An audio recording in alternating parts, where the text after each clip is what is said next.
Dennis Prager here. Thanks for listening to the Daily Dennis Prager Podcast.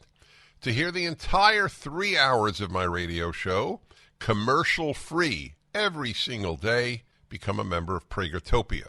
You'll also get access to 15 years' worth of archives, as well as the daily show prep. Subscribe at Pragertopia.com. Hey, everybody. Welcome to the Dennis Prager Show, coming to you from Miami, Florida, where I am this entire week. And I can't believe it. I am not repulsed by the weather.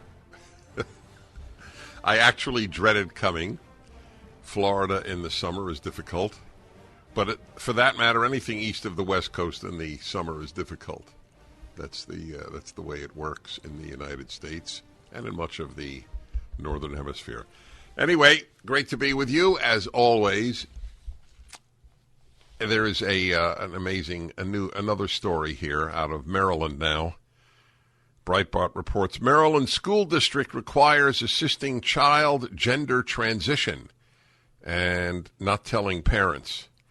Maryland's Montgomery County public schools are requiring teachers and administrators to both facilitate a child's, quote, gender transition and lie to that child's parents about it, according to district-wide guidance.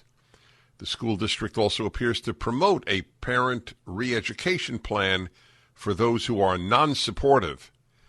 In other words, if your little kid says to you that your little boy says, I am a girl, you are supposed to say, of course you're a girl. How can I support you in becoming a girl? If your daughter says, I am a boy, you should do the same thing. Imagine a parent about whom it was reported that the daughter said at, let's say, 8 years of age, I am a boy, and the mother and or father, hopefully both, said, no, in fact, you're a girl. God made you a girl. Nature made you a girl. Your biology is a girl.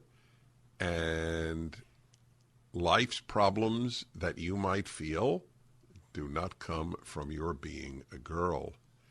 They come from other things. And you should thank God or nature that you were made a girl. If a parent were to say that, that would be, it would be so looked down upon by the authorities that if authorities were in fact informed of it, there is a real chance that Child Protective Services might take the child away. We know already that in cases of divorce, where one parent says, no, you really are a girl, to a girl who says she's a boy, will often lose custody of that child. And they have decided, in the world of Orwellian doublethink that we live, that you have one role, and that is to embrace what your child says. Is there any other area of life where something of such staggering importance is decided by an 8-year-old or a 12-year-old, for that matter? If you could decide that you are the other sex, why can't you decide whom to vote for? Why don't we give the vote to any child at whose age we believe that they can make the decision on changing sexes, which is not really possible. You can live as if you are the other sex. And if you indeed you look like the other sex, take the other sex's name. And we have no reason to assume otherwise. Of course, you should be treated as what you appear and sound like and act like and have the name of. I've told you a number of occasions. One of the orchestras I conducted in my passion for music, have conducted a number of orchestras. One time after a rehearsal, I mentioned to the permanent conductor of the orchestra how surprised I was to see a female timpanist. Timpani are the drums of the orchestra. Almost always, certainly then, they were males. Even today, it's mostly men who are timpanists. And he said, well, in fact, she was a man, or something to that effect. This is totally before the whole trans issue became a big issue. And I didn't think twice of it. She looked like a woman. She looked like an attractive woman. And I wasn't dating her, so intimacy issues would not have necessarily arisen. And that was it. I treated her as a woman. I say her now, and I respect that. And 99% of Americans, I think, feel as I do. Nobody is going to inquire, what were you born? But if you have a beard and wear a skirt, you are publicly announcing that there is no such thing as male and female. And then I have the right to resist your attack on the most fundamental distinction in the human race.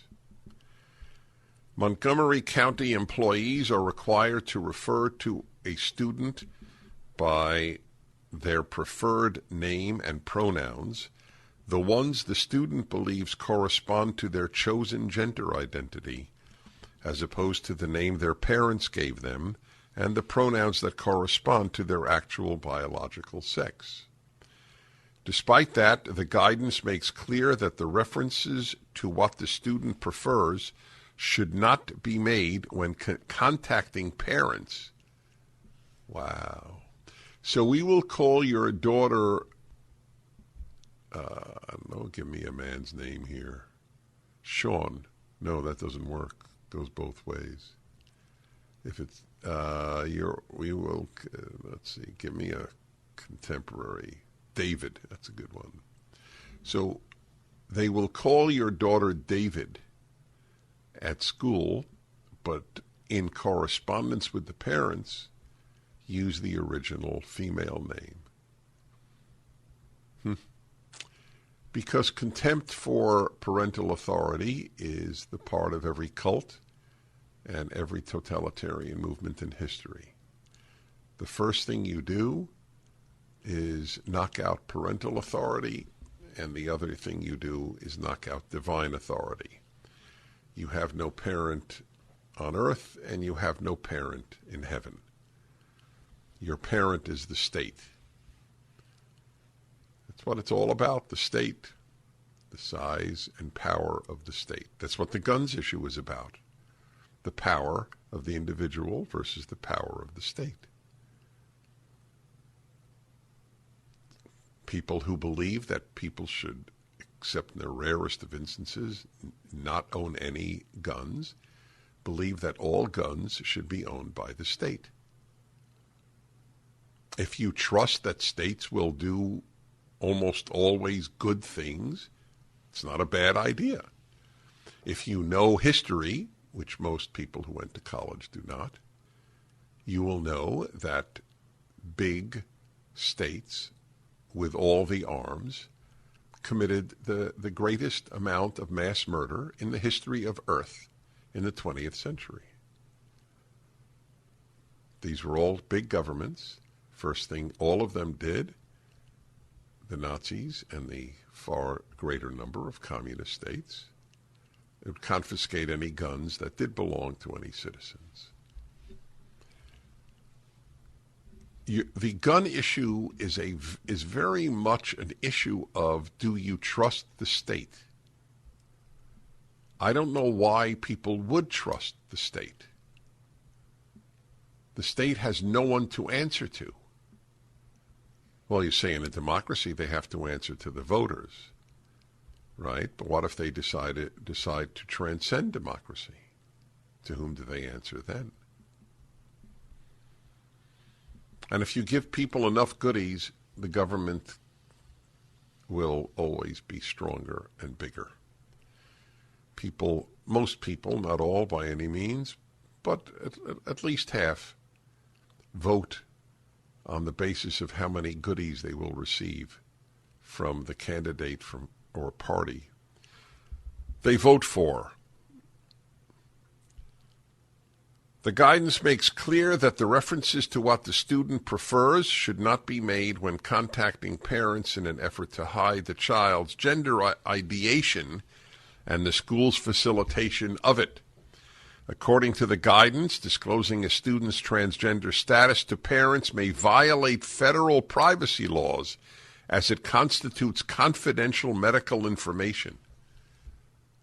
Wait, there's confidential medical information aside from transgender that you hide from parents?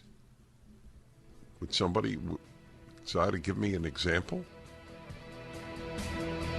Rising interest rates, stock volatility, out-of-control inflation. People are concerned about what the future holds financially. This is Dennis Prager for AmFed Coin and Bullion. There's no better time than the present to move a portion of your IRA into precious metals. Gold and silver IRAs are more popular than ever, and dealers are advertising heavily for your business. You should know there's a right and a wrong way to set up your precious metals IRA. Mistakes could cost you hundreds of thousands of dollars in IRS fines. Nick Grovich, man I completely trust, owner of AmFed Coin and Bullion, has agreed to send you a concise report about how to set up your IRA and how to get the best bang for your buck. Nick and his team will be happy to help you set up your precious metals IRA or review your current account. Call AmFed Coin and Bullion 800-221-7694 for your free IRA report and all your precious metals needs. AmericanFederal.com. That's AmericanFederal.com.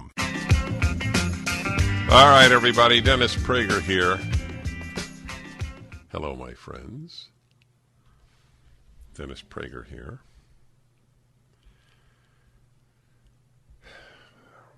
I talk to you very frequently about the issue of what is being done to children in schools. I don't know if the word obsessed is accurate, but I am preoccupied with it. The child abuse in the name of progressive ideas. It is pure, undiluted child abuse.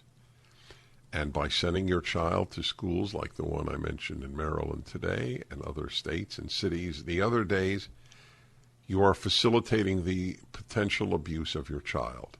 You don't want to. You have very interesting and sometimes important reasons why you can't take your child out of that school. However, if your child is ruined by that school, you will kick yourself the rest of your life. It is so interesting how we have adopted in this country the motto of better safe than sorry. But that's not true with regard to our children. People are far more likely to be better sorry than safe. Better safe than sorry. If you actually believe in that, take your child as soon as you can out of schools. Was it a parent I don't think I knew, but somebody told me about a parent sent their kid to some school just now and had no reason to assume that their child was being indoctrinated. And the kid came home and told the parents how wonderful Joe Biden is. When I went to school, I don't recall a single teacher opining about a president of the United States. I had no idea and no interest in my teachers' politics. They actually were there to teach me math or history or science or something that isn't taught anymore, penmanship, something that isn't taught anymore, grammar. I'd be very curious to ask the average high school junior, what is an adverb? You think most would know? I don't. You do wonder at times, what are they learning? And the truth is very, very, very, very little.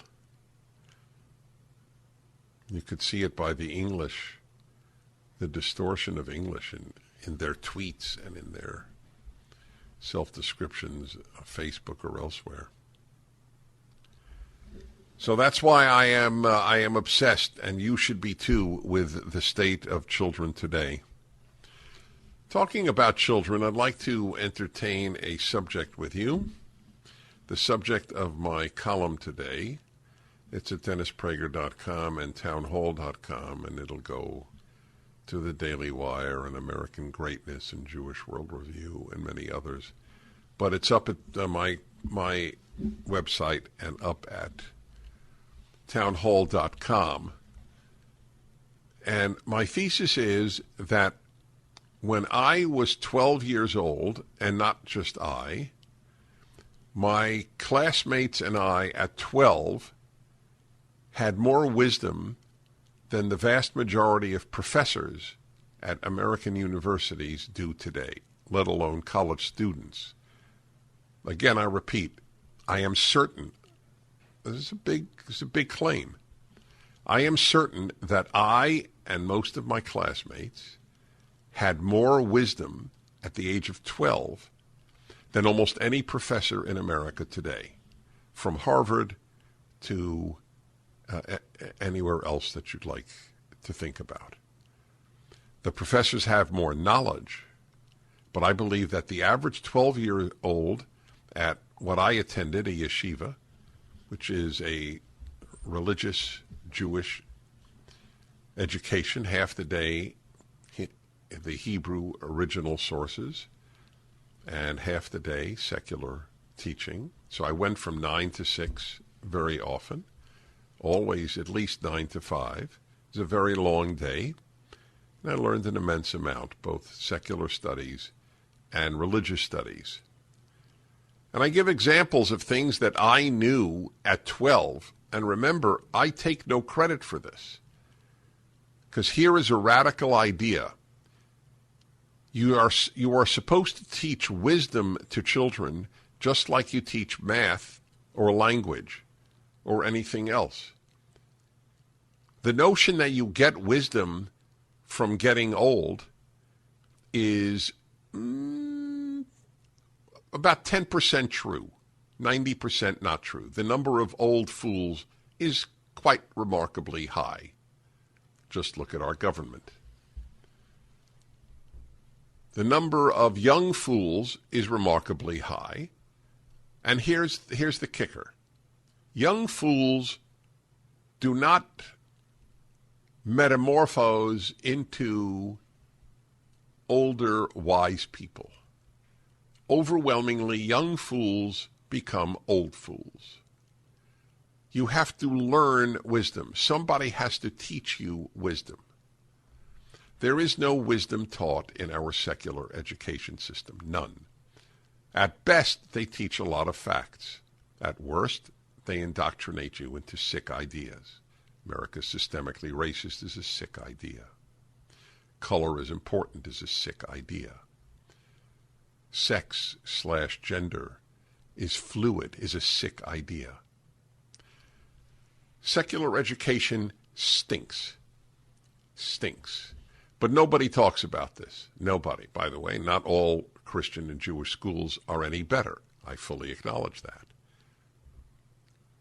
Many of them have opted for the values of the secular society. But in the cases where they are true to their original task of teaching biblical truths, they teach wisdom. Remember, your child is not being taught wisdom at any secular institution. Any. 1-8-PRAGER-776. The Dennis Prager Show.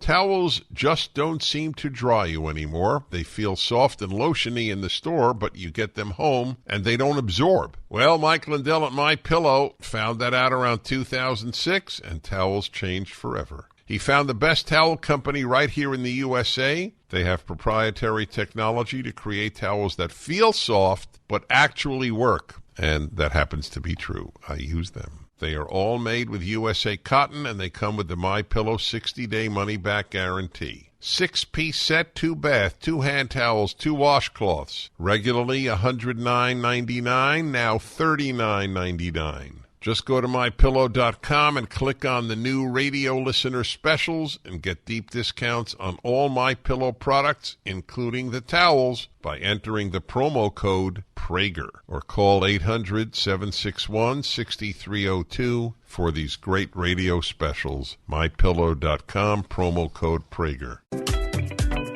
Hi, everybody.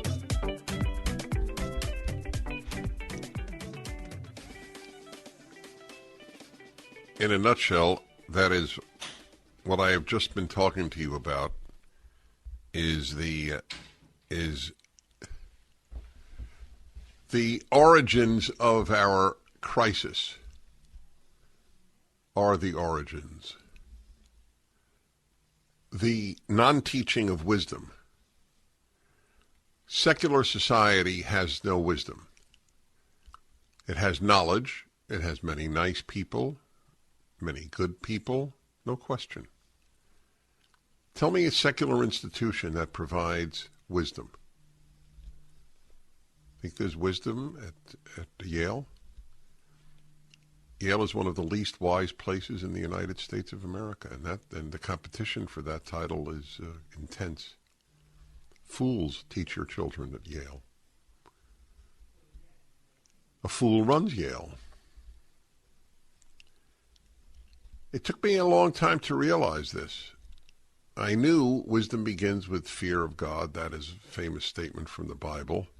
But it's not convincing to people who are not already religious. So it's not a line that matters to them.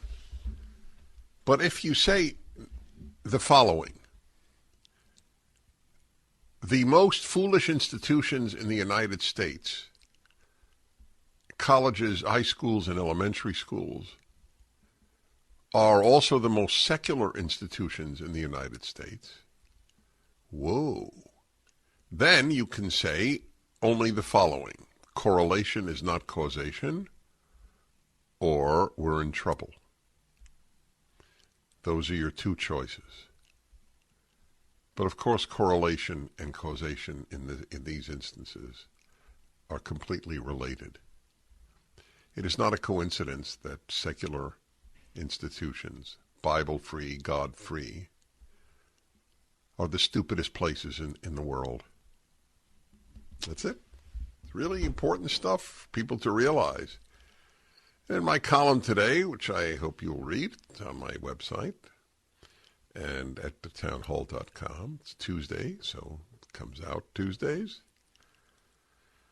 I give some examples.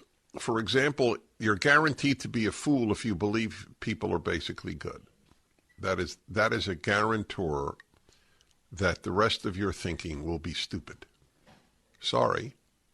You may be kind and fine and decent and moral, and I mean this. I'm very precise in my words. But if you believe people are basically good, everything else that follows will be moronic. And that is what has exactly happened. That is the belief ushered in by the French Revolution and the French Enlightenment from Rousseau on. Noble savages were basically good. So if we're basically good, well, one obvious consequence is you don't have to teach goodness, right? Why would you have to teach a child to be good if the child is already naturally good? Except no parent, or very few parents, actually live by that. How many times have you told your child to say thank you? 10,000? Probably. No, wouldn't a basically good child need once or twice to know you say thank you when someone has done you a kindness? If you're basically good, why do you have to be told that? Are boys basically pacifistic? Are girls basically self-controlling?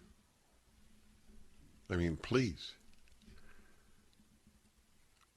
That's one example of the lack of wisdom. The lack of wisdom with regard to big government. That's a lack of wisdom thing. It's not left or right alone. It's wise or foolish. Power corrupts. So why would you want to give people, flawed people, and that goes back to people being essentially flawed. Why would you want to give flawed people all that power? If people are basically good, no problem. Give them all the power possible. We'll have a benevolent dictatorship. But if people are not basically good, then it's very dangerous to give people a lot of power, isn't it? That's important stuff. 1-8-PRAGER-776. If you would like to talk to me, I will take some calls when we return. Well, hello, everybody. I'm Dennis Prager. It's great to be with you.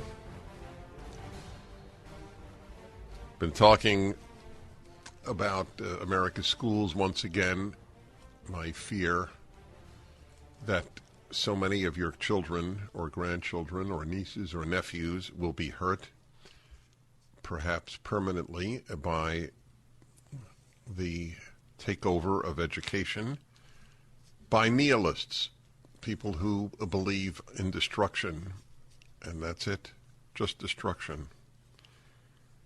Everything that exists should be destroyed. One of Marx's favorite lines, taken from the great work by Goethe, the great German poet and writer. And those words are in Faust, which is about a man selling his soul to the devil. The devil is Mephistopheles, and it is the devil that makes that line. Everything that exists should be destroyed. And that is the motto of the left, from Karl Marx to Vladimir Lenin to Mao Zedong to the contemporary American left as we know it. It's not an impulse that I understand. I admit it. There are a lot of bad things I don't understand, a lot of bad things I do. I understand bank robbers. I even understand most murderers. I don't understand why people want to destroy everything. And when you think of it, tell me what has not been ruined or destroyed by the left. When I think of the U.S. military and what is happening, I read to you yesterday that enlistments are at 40%, 60% down, or 60% under what is necessary. Why would any people enlist today? Especially tough, vigorous, masculine young men who, quite frankly, are the ones I most want to join the military. And I know some terrific women in the military. Probably they would agree. If we knew we had an all-male, I'll prove it to you that even you agree. If it could only be an all-male or an all-female military, which would you prefer? Why isn't that, therefore, dispositive that the group we want most to join the military are young, strong, masculine, patriotic males? If it doesn't matter, then you would be just as happy with an all-female military. Would you be just as happy with an all-female police force as with an all-male police force? Or an all-female fire department as with an all-male fire department? You live in, if you go to college, you are asked to live in a make-believe world. It's all make-believe. It sounds right. The sexes are indeed equal, but they're not the same. Equal doesn't mean the same. That's a great question you should ask. I'm not sure I've ever posed it quite that way. If it doesn't matter, would you be just as happy with an all-female military? I should add that to my 32 questions that you should ask to find out if your brother-in-law is a liberal or a leftist. That would be question number 33. Okay, let's see here. Let's go to a teacher in your Belinda and my Belinda, California. Dennis. Hi, Dennis. Wow, hey, Dennis. Hi. Thank you. You mentioned before, are teachers teaching anything? I believe something to that effect during the last hour. I was a high school teacher in California for 36 years. A teacher is evaluated every 2 years per their contract. And in that evaluation, we are never asked, did we ever teach anything? In my 36 years, I was never asked, did I teach anything? There's five or six standards that we're evaluated on. Are we developing as an educator? Do we keep decent records? Do we put lessons together? But we are never asked, did I ever teach anything? I was never asked that. And in 36 years, I got a perfect evaluation every single time. That is fascinating. I certainly didn't know that. And did you hear the call from the teacher or the man who said he was a teacher, and I believe him, in Fresno? I did, middle school. Yes.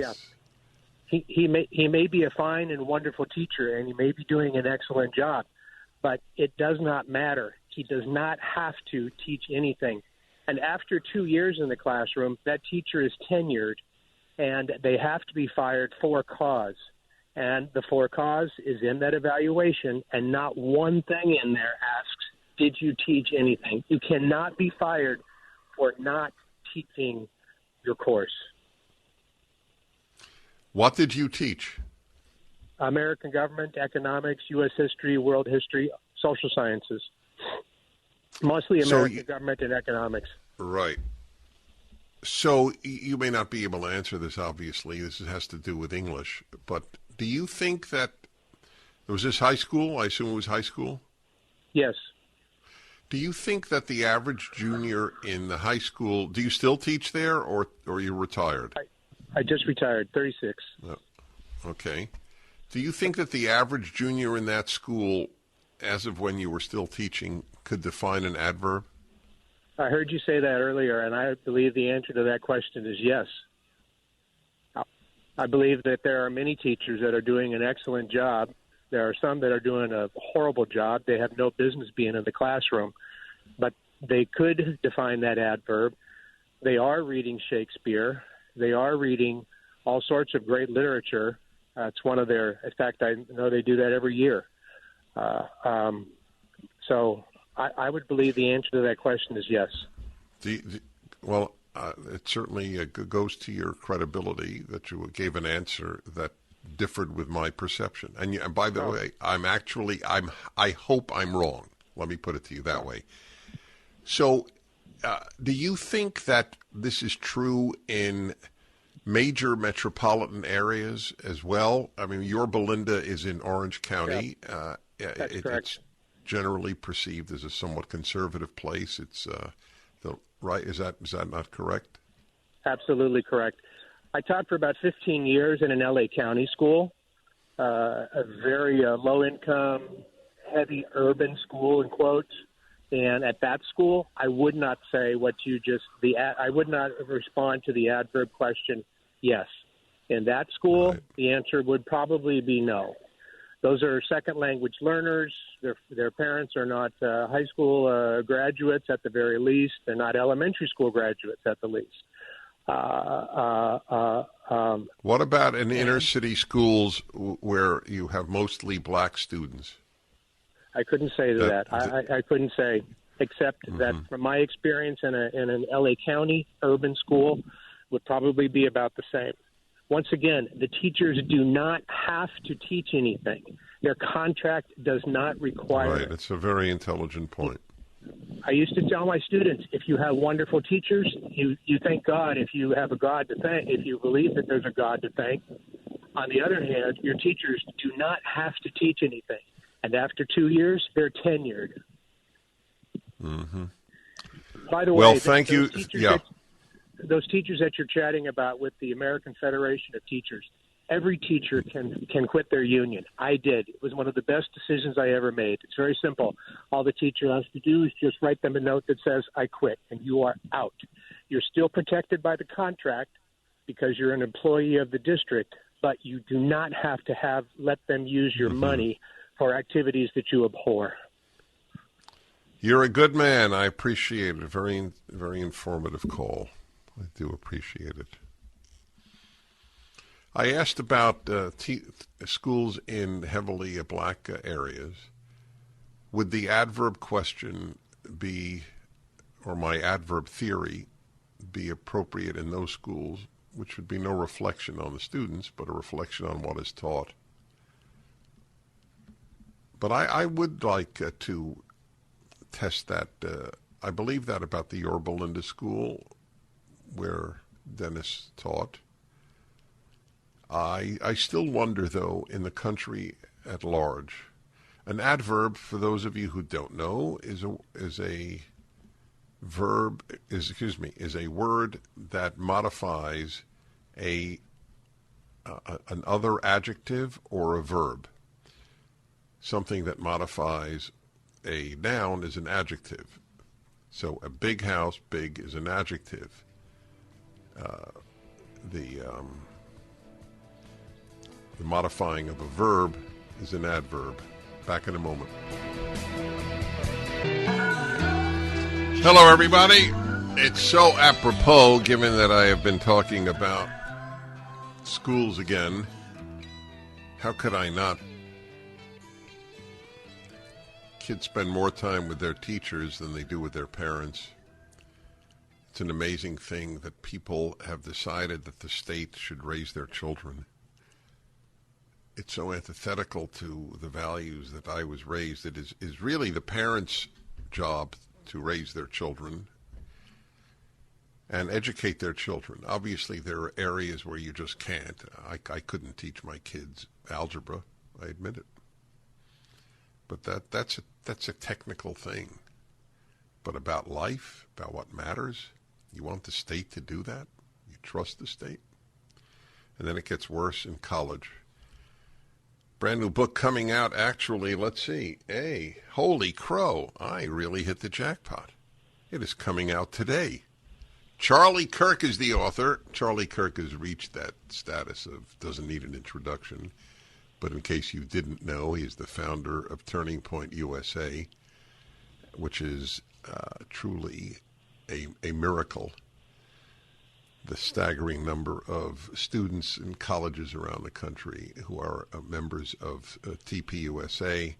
It's sort of like a sister organization to PragerU, and the other side doesn't like either of us. Charlie Kirk is the founder and author of the book. It's out today. Charlie, congratulations. The College Scam. Thank you, Dennis, and thank you for having me on. I have to say that you played the biggest role that gave me the courage to write this book. As you know, I've listened to every one of your fireside chats. I sometimes can finish your sentences when we hang out together. But you said plainly, many times, do not send your kids to college. And I always believed that, at least 2013-14, right when I was getting Turning Point started. But as I was thinking about what book really should I write and what argument needs to be made, I thought about my own life. I didn't go to college and made some things happen. And I think some people really are too afraid to go after colleges. And we need to be forthright and blunt in our criticism of it. That's what I do in this book, The College Scam. People can find it at collegescam.com. But, Dennis, you played a very big role in giving me the confidence and the courage to articulate this argument. You made my day. Thank you, Charlie. It means a lot, actually, coming from you. Do parents... Well, I mean it. I know you do. That's why I really appreciate it. So tell me what you think in this regard. Conservative parents are as avid to send their children to college as apolitical and left-wing parents. Why is that? Do they think that their kid is immune to what is going on there, or they just don't know what is going on there, or both? No, I think that parents are... Some of them know the risk. Some of them ignore it. But I talk about this in the book, and this is not an easy topic to tackle. But the parent's ego plays a tremendous role in whether or not a child goes to college. Parents are deemed to be a failure in upper-middle-class suburban society if little Johnny doesn't go to college. It's very difficult for some parents to stomach the social stigma that comes with having to turn to a relative or a neighbor and say, my son is going to become a carpenter, or my daughter is going to start a business. Instead, it's much easier to say that my son is going to the University of Texas, Austin, has become an atheist, non-binary, hates America, is now a vegan, and has now dedicated their life, because you can't even say his or her life, to climate change activism. That's actually acceptable in upper middle class society. That's understandable. But God forbid that your son or daughter goes into the trades, into the muscular class, earns $100,000 a year, debt-free, gets married, has children, has a strong moral compass, believes there is a God. That's a tougher argument to make. It's much easier to say that your child has a meaningless piece of paper than is actually filled with strong values. God, was that brilliant. I tell you, I smile. You can't see me. Well, you can, actually, if you watch the broadcast, not just listen. But anyway, I was smiling the whole time. That's right. You'll love this. It's painful to me, but you probably heard me say this in light of how much you've listened to me, which I'm very honored by. So I always tell this as a joke about my fellow Jews that who fulfill exactly the description you just said. And I say, people come over to me all the time at airports, for example, get a selfie just to say hi, restaurants. And I said, I don't know if it's a Jew or a non-Jew, except in one instance, if they immediately tell me what college their kid goes to, I know I'm talking to a Jew. and Jews crack up when I say it because they recognize themselves. So how are you, Charlie? Oh, great. My daughter's at Dartmouth. That's the first piece of information you might get. And that's right. But of course it's not only true about Jews. Your point. That's why I was smiling. The accuracy of what you just said. My son, the dichotomy you described was perfect. By the way, his book is The College Scam. It is up at DennisPrager.com. It is you just told me, thecollegescam.com, or of course you get it from Amazon or wherever you buy books. It is out today. I'm delighted that you're on my show the day it is coming out. But that dichotomy, so you have a wonderful child who shares your values but never went to college, but that doesn't give you as much pride as the kid who went to some quote-unquote prestigious university and has rejected all your values. That's the painful truth. And that's what you described there. So you answered. So my first question was, why do conservative parents send their kids to college if it's not for STEM, science, technology, engineering, math? By the way, in light of that, do you have an answer? I don't. Do parents have a choice if their kid does go into science, technology, engineering, or math? Well, I mean, if they have a choice of whether or not to go to college, it's far more difficult. There are better technical schools. I say start regionally or locally or on a county level. Those tend to be less radical, especially the technical schools that have corporate partnerships. For example, all throughout the state of Michigan, there are technical schools about how to master the auto mechanic trade. Obviously, it's a huge industry throughout the state of Michigan, and those haven't become too radical yet. But I do push back in the book a little bit, Dennis. Let's say you want to go into science. I mean, you've covered this better than anybody else I can think of. Science is not immune to wokeism or politics. I mean, science is now where this debate is raging more than ever. It's really not a debate. It's more kind of a colonialist takeover of wokeism, taking over what used to be called, the scientific method or biology. These things are now that used to be immune to politics are more political than ever. Engineering still is a little bit walled off, but the idea pathogen that stems from the humanities departments has infected almost every single vertical of the American academy. I will say, though, there is more use in the job market for a science, technology, engineering, and math degree than there is in the humanities. All right, let me talk to you. Hold on. Keep that in mind. Remember the words, the other part, you'll remember. But I want to talk to you about people hiring. Will they hire the non-college grad? The book is The College Scam. Important book.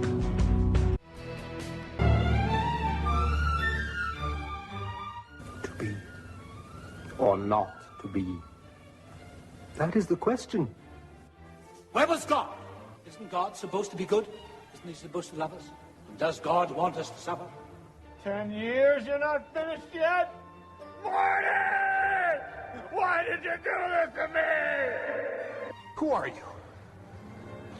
Bruce, I'm God. Bingo! Yahtzee! Is that your final answer? Our survey says God! Bing, bing, bing, bing, bing, bing, bing, ding. Well, it was nice to meet you, God. Thank you for the Grand Canyon, and good luck with the apocalypse. This is the Ultimate Issues Hour on the Dennis Prager Show, the third hour every Tuesday. It's because people did not get Ultimate Issues taught, did not get it straight, that we have a big part of our crisis in America. You might say that this is the Wisdom Hour, but I didn't name it the Wisdom Hour because it would sound pompous. But that's what it is about wisdom. Wisdom is no longer taught in most schools. Ultimate issues are not addressed except in some deeply religious Christian and Jewish schools. But it's really the ultimate stuff of life. Ultimate Issues Hour. I'm Dennis Prager. Today's Ultimate Issue is a very interesting and provocative one. I spoke the first hour and my column today, by coincidence. Tuesdays are Ultimate Issues Day and my column day. 20 years of columns is about 1,000 columns. They're all up on the internet. And you might want to peruse the titles and see what intrigues you. Today it is about my belief that I had more wisdom when I was 12, and I think most of my classmates had more wisdom when we were all 12 than almost any college professor in America today, let alone college student. I take no credit. I was taught wisdom. So I have a very provocative question for you, and I will offer my own answer in the opening segment. Other than the question of God's existence or God's will or anything to do with God, okay? Dropping the God issue. What do you think the most important question, if you think there is a most important question, or subject, if you will, is in attaining wisdom? I have an answer. I don't expect most of you to have answers because it's not a question that most people would have thought of, even very deep and intelligent people. But it is a very, very important question to answer. What is the most important single subject in offering wisdom to people? When you hear me give the answer, and some of you will guess the answer, but when you hear it, you might think, good point.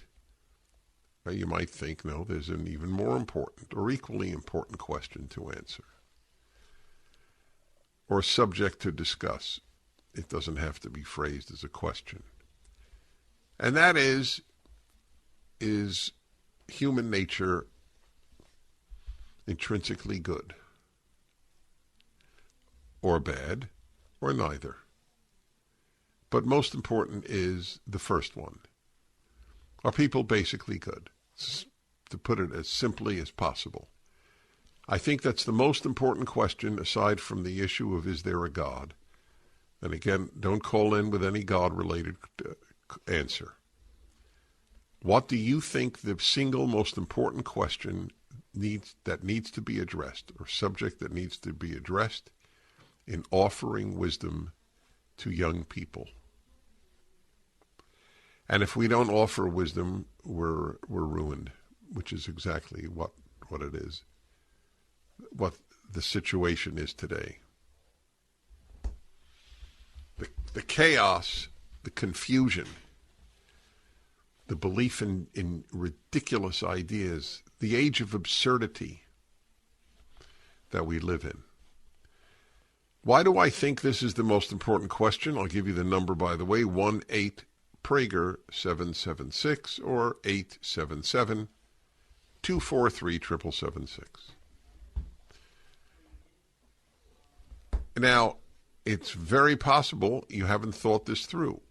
I don't think I've thought it through quite in these terms myself. That's the beauty of writing. Writing forces you to see your own mind. Writing is the mirror of the mind, as I have often put it, but it is also the stimulus of the mind. So when I said that kids are not being taught wisdom today in my article, I had to give examples, and I gave 3. The first is, are people basically good? Why is that so important? Now, I'm not going to discuss the reasons for belief that people are not basically good. I've done that on a number of occasions, probably do it again one day. But that's not my subject. My subject is, why is it so important? Because based on your answer to that question, the rest of wisdom, the rest of life unfolds. If you believe we're not basically good, then you have to spend your life battling your nature. If you think you're basically good, you don't have to battle your nature. That's the most important thing in life. Do I battle my nature? The left believes you don't battle your nature, and the left is dominant in every single arena of life. Elementary school, high school, college, Hollywood, news media, sports, arts, sciences, every single arena of life. And the message is unified. You don't have to battle yourself. You have to battle, well, it depends what group you are. If you're black, you have to battle white supremacy. If you're a woman, you have to battle patriarchy and misogyny. If you're gay, you have to battle homophobia. You don't have to battle yourself if you're any of those groups. You're terrific. God, the thought to walk around thinking I or my nature is terrific. Forget the hubris. It's just stupid. It's ridiculous. That's the great dividing line in a truly religious Jewish or religious Christian education on the one hand and a secular education on the other. If you're a serious Jew or Christian, you know you have to battle yourself your whole life. I don't think there was a day in my yeshiva education that I was told I had to battle America. Or even anti-Semitism in America. I was raised in a traditional Jewish educational network, meaning, well, as a phrase that every single kid at 12 years old, that's why I use 12, probably earlier, knows, probably in Hebrew. So I'll tell it to you in Hebrew. I don't usually do that. Hakovesh et Yitzro, Ezehu Hagibor, Hakovesh et Yitzro. Who is the strong man? The one who conquers his urge, his will, the one who conquers his nature. So that's what I was taught as a kid. I had more wisdom than the average professor at Harvard knowing that. Because if you don't know you have to battle yourself, how can you possibly attain wisdom? How could you possibly be a good person or quality person, let alone a courageous person? How could you become that if you don't battle you? That's what I think is the single most important question in achieving a world that has wisdom in it. 1-8 Prager 776. I'm not having an easy time getting this up, Sean. There we go. There we go. All right.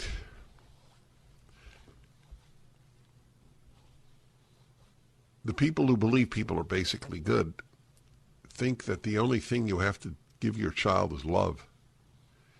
It's almost impossible to overstate what a serious error that is. It's wonderful to give your child love. It's more important to give your child moral guardrails. The price they will pay for the latter is even greater than the price they will pay for the former. For most generations, parents did not shower love on their children. Now we have a lot of loved kids who are lost. I had everything So I'm asking a question. Since wisdom is everything, or nearly everything, you can't do good in this world without wisdom. You could have all the good intentions and sweetheart possible. Wisdom is almost not taught any longer as we have become more and more secular. It's the theme of my column today at Town Hall or at DennisPrager.com. So I have a question, and don't call in with a God answer, because I acknowledge the most important question for wisdom is there a God?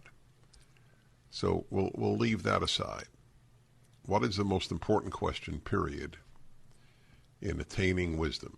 What is the most important subject? And that is human nature. Is it good or not? And it's not basically good.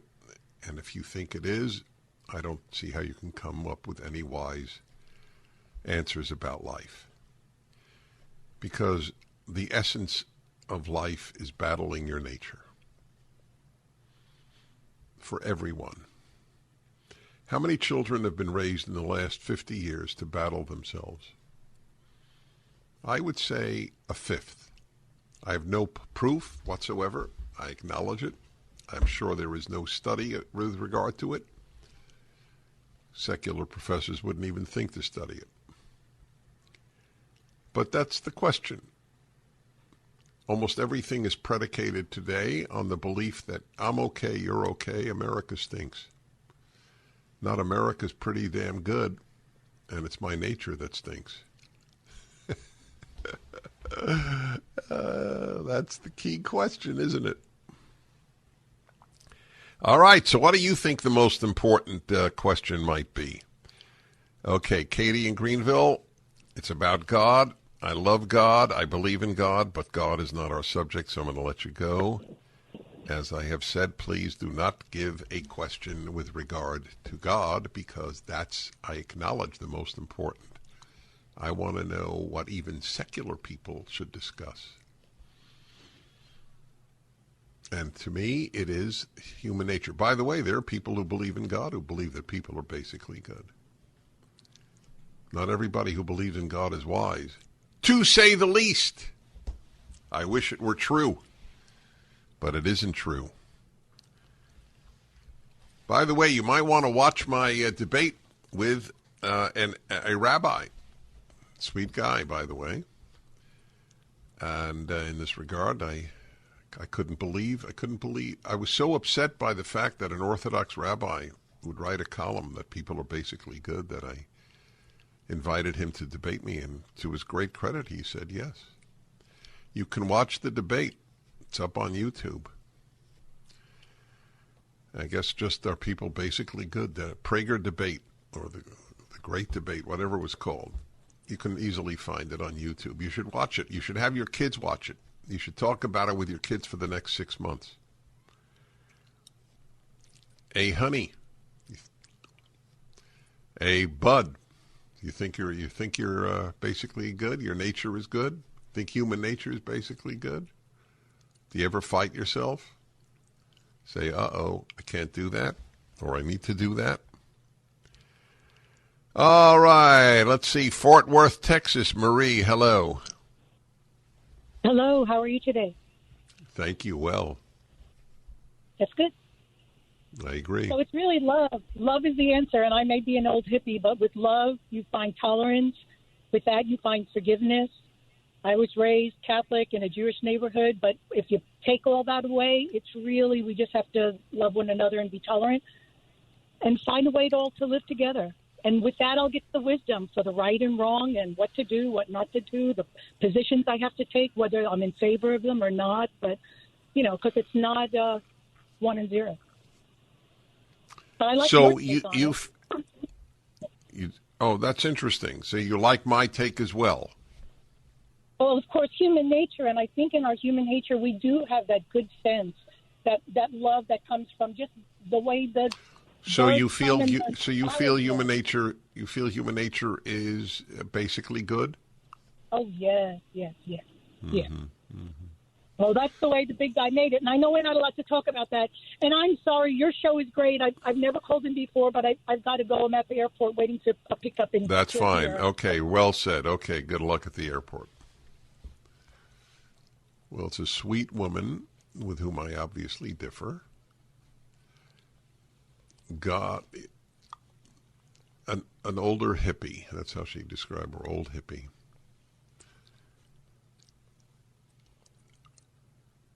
Wisdom doesn't begin with love. Wisdom leads to love, but it doesn't begin with love. It begins actually in the life of a child with discipline. I'll take a child who's been disciplined a lot over a child who's been loved a lot. By the way, they're not mutually exclusive. Ideally, a child has been loved a lot and disciplined a lot.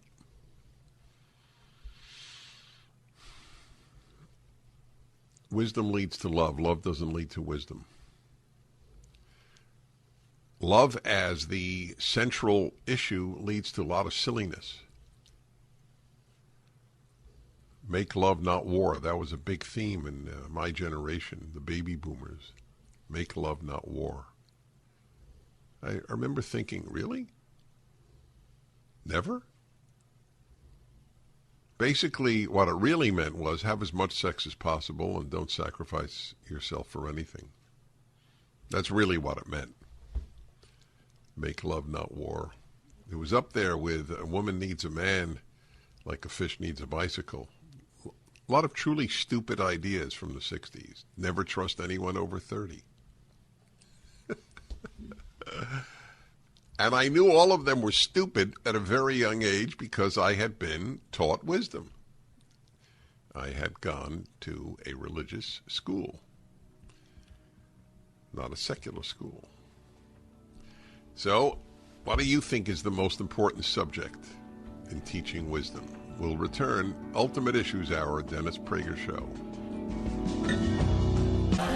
That's fun. 3 presidents you know probably very little about. Incredibly insightful stuff. Just 5 minutes each at PragerU.com. A tremendous number of our videos are just teaching. But the left doesn't even like them. Because we're not teaching people to hate Harding, Coolidge, and Hoover. Just actually to understand them. Anyway, welcome back. Ultimate Issues Hour every Tuesday. My column this week is about wisdom again. Wisdom that I had more wisdom when I was 12 than the vast majority of college professors today have. I believe that. I believe it's true of most of my fellow students. We were taught wisdom. Almost nobody is taught it today outside of religious circles. So I have a question, and don't answer with the God question. I said that God's existence is the first most important question. Agreed. But I want your answer not God-centered. What is the most important subject, if you believe there is one, in attaining wisdom? I have my answer. Are people basically good? Because once you understand that we're not basically good, you understand that everything must be directed toward battling your own nature. Your psychological health, and certainly your moral health, your depth, everything about you changes when you understand you have to battle yourself. The narcissism at the root of the left is you don't have to battle yourself. You have to battle white supremacy. You have to battle misogyny. You have to battle homophobia. You have to battle America. But you don't have to battle yourself. That is the root of its moral sickness. So that is my first choice. The last caller said love, but I'm not sure why that leads to wisdom. Wisdom leads to love, but love doesn't lead to wisdom. That's my take. I'm glad she called, though. Let's go on to Jerry in Chula Vista, California. Hello. Hi, Dennis. How are you? All right, thank you. Yeah. Hey, listen. I remember your the debate with the rabbi, and I wanted to tune into that. I haven't found it yet, but I'm troubled by this question because I think you have to define good. I don't know what you mean by good or bad in terms of human nature. So maybe the question is not answerable outside of a religious context. What do you Maybe think? not. What is your definition of good? Well, most secular people, at least until very, very recently, had the same definition of good as religious people did. Right. You didn't have to believe in God to understand love your neighbor as yourself. Just Absolutely, as an example. I agree. Okay, so I think we do understand what good is. Good is desisting from deliberately hurting people, and okay. So well, there's a lot of cultural dynamic involved in that as well. Some cultures will recognize that, some will not. That's right. So I'm really addressing our culture. I see. Agree. Okay, I agree with you. In Asian culture, doing good means not sticking out from the group. Right. It's a shame. It's a shame. It's defined by shame. Western definitions of good are different from most others. Most other cultures are shame cultures. Much of Arab culture is a shame culture. Much of Asian culture is a shame culture. It's not the issue, is it objectively good or bad what you did, but did it bring you shame? That's why people can kill their child who brought their family shame.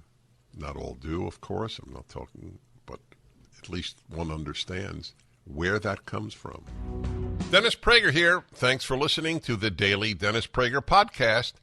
To hear the entire 3 hours of my radio show, commercial-free, every single day, become a member of Pragertopia. You'll also get access to 15 years' worth of archives, as well as the daily show prep. Subscribe at pragertopia.com.